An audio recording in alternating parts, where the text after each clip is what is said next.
È aperto da pochi giorni all'ICTP di Trieste il primo Fab Lab del Friuli Venezia Giulia. Si tratta di un laboratorio dedicato alle attività creative non solo di scienziati e ricercatori, ma anche di semplici appassionati, per così dire aspiranti Archimede. Una creatività supportata da computer di nuova generazione, stampanti in 3D e da macchine per incisione laser, come ci racconta Elisabetta Zaccolo.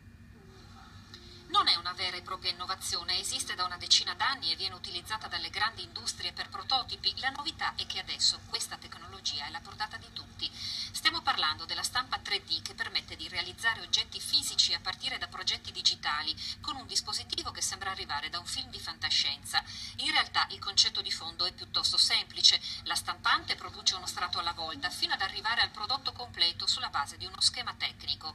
È uno dei tanti dispositivi a disposizione di scienziati, ricercatori ma anche di appassionati inventori nella sede dell'ICTP di Trieste, il primo Fab Lab istituito nella nostra regione, come ci spiega il coordinatore Carlo Fonda.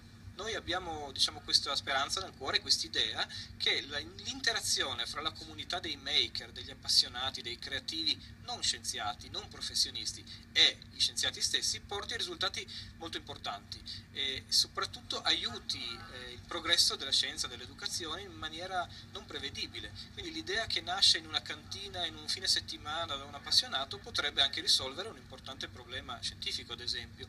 Fab Lab è aperto anche a progetti finalizzati alla commercializzazione di un prodotto, fattore indispensabile però quello di rendere pubblica la propria invenzione.